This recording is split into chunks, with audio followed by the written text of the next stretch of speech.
Baiklah, saya Nisa. Di sini saya akan menjelaskan tentang kesulitan belajar.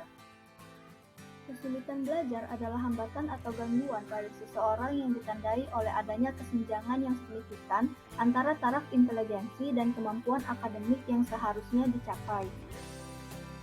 Kesulitan belajar dibedakan menjadi beberapa jenis. Yang pertama, dilihat dari jenis kesulitan belajarnya, ada yang berat dan ada yang sedang.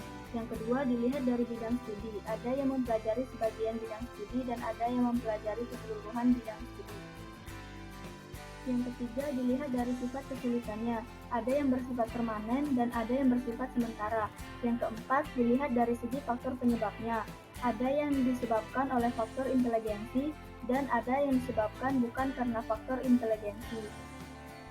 Lalu, apa saja faktor-faktor penyebab kesulitan belajar itu? Yang pertama adalah faktor biologis.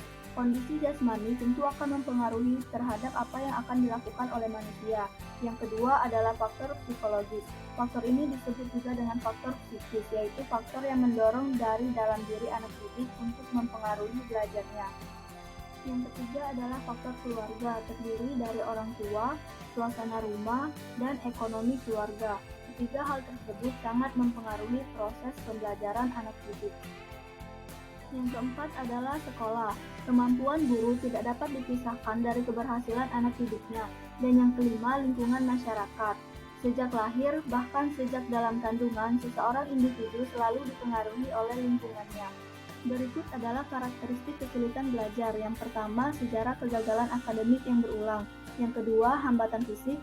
Ketiga, kelainan motivasional. Yang keempat, kecemasan yang samar. Kelima, perilaku berubah-ubah.